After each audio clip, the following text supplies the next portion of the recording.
তো বন্ধুরা আপনি যদি ফেসবুক স্টোরি প্রতিদিন দেখেন এবং ফেসবুক স্টোরিতে যে বন্ধুরা যে ফটো ভিডিওগুলো দেয় সেই ফেসবুক স্টোরিতে আপনি কিন্তু লাইক রিঅ্যাকশন যে কোনো কিছু দিয়ে থাকেন, ঠিক আছে।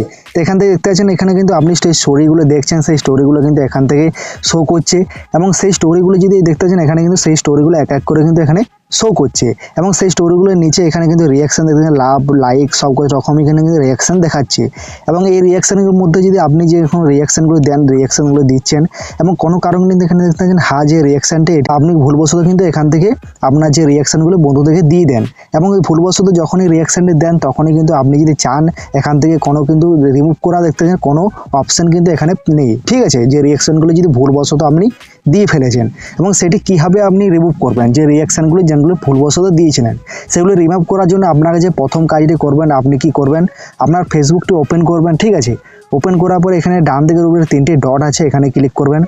দেন নিচের দিকে চলে আসবেন এবং একটি অপশান পেয়ে যাবেন সেটিং অ্যান্ড প্রাইভেসি বলে, এখানে ক্লিক করবেন। ক্লিক করার পরে সেটিং নামের অপশান শো করবে, সেটিংসের উপরে ক্লিক করবেন।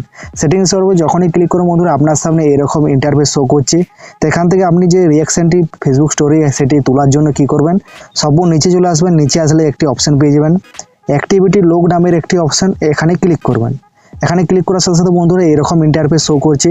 এরপরে দেখতে পাচ্ছেন প্রথমে যে লেখা আছে ইয়োর ফেসবুক অ্যাক্টিভিটি, এই অপশানটি কিন্তু অবশ্যই প্রথমেই পেয়ে যাবেন, ঠিক আছে। তো এই অপশানটি যদি না পান আপনাকে রিকোয়েস্ট করবো অফিসিয়াল বড় ফেসবুকটি ইউজ করবেন। ফেসবুক লাইটে কিন্তু এই অপশানটি যদি না পান, আর যদি ফেসবুক লাইট থেকে রিঅ্যাকশনটি দিয়েছেন সেখানে কিন্তু অবশ্যই এই অপশানটি খুঁজে নেবেন, আর যদি না পান অফিসিয়াল বড় ফেসবুকে লগ ইন করে এখানে চলে আসবেন। এরপর কি করবেন, লেখা আছে ইয়োর ফেসবুক অ্যাক্টিভিটি, এখানে ক্লিক করবেন। আর আপনি যদি অফিসিয়াল ফেসবুক ইউজ করেও যদি এই অপশানটি না পাচ্ছেন তাহলে প্লে স্টোরে যে আপডেট দিয়ে দেবেন, দেখবেন পেয়ে যাবেন। এরপর লেখা আছে ইয়োর ফেসবুক অ্যাক্টিভিটি, এরপরে এটির উপরে ক্লিক করবেন। এখানে যখনই ক্লিক করবো বন্ধুরা এখান থেকে কমেন্ট অ্যান্ড রিঅ্যাকশন সব কিন্তু এখান থেকে শো করবে। তো এখান থেকে আপনাকে যে কাজটি করতে হবে খুঁজতে হবে, এখানে সব নিচে চলে আসলে স্টোরিজ নামের একটি অপশান দেখতে পাচ্ছেন লেখা আছে স্টোরিজ এবং নিচে লেখা আছে ম্যানেজ স্টোরিজ, এখানে ক্লিক করবেন। এখানে ক্লিক করছি, ক্লিক করার সঙ্গে সঙ্গে বন্ধুরা যত দেখতে পাচ্ছেন এখান থেকে যত ভিডিওতে যত ফেসবুক যে স্টোরিগুলোর ভিডিওতে আমি লাইক রিঅ্যাকশান যত দিয়েছি সব কিন্তু এখান থেকে শো করেছি। আপনি যার রিঅ্যাকশানটি এখান থেকে তুলে নিতে চান বা রিমুভ করতে চান তার অ্যাকাউন্টটি তার দেখতে চান নামটি ধরুন শো করবে, ঠিক আছে। এখানে যদি ক্লিক করি দেখতে চান এখানে ক্লিক করছি কিন্তু সেই অ্যাকাউন্টটি এখানে নামটি কিন্তু পেয়ে যাবেন, যে তার অ্যাকাউন্টের নামটি কিন্তু এখানে সব দেখতে পারবেন। তা যে রিঅ্যাকশানটি হা রিঅ্যাকশান বা যে রিঅ্যাকশানটি আপনি তুলতে চান সেটির পাশে দিয়ে তিনটি ডট আছে, এখানে ক্লিক করে নিচে চলে আসবেন। নিচে এখানে ক্লিক করবেন, ক্লিক করার রিমুভ রিঅ্যাকশান লেখা আছে, রিমুভ রিঅ্যাকশানে ক্লিক করবেন। ক্লিক করার সাথে সাথে বন্ধু কিছুক্ষণ ওয়েটিং করবেন, ওয়েট করার সঙ্গে সঙ্গে দেখবেন আপনার রিঅ্যাকশানটি সঙ্গে সঙ্গে রিমুভ হয়ে গেছে।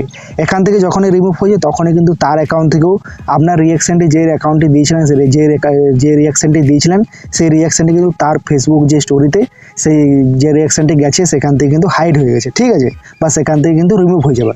তা বন্ধুরা বুঝতে পেরে গেছেন, এই ছিল ভিডিও। আশা করি যে ছোট্ট একটি ভিডিও দেখে আপনিও কিন্তু আপনার যে ফেসবুক স্টোরি যে রিঅ্যাকশানগুলি দেন ভুলবশত সেগুলি কিন্তু অটোমেটিক্যালি ফেসবুক থেকে আপনি কীভাবে রিমুভ করবেন সেটি জেনে গেছেন। আর ভিডিওটি যদি একটু ভালো লাগে বন্ধুরা অবশ্যই লাইক শেয়ার সাবস্ক্রাইব করে দেবেন, আর যারা জানেন অবশ্যই বেশি বেশি করে বন্ধুদেরকে শেয়ার করে দেবেন।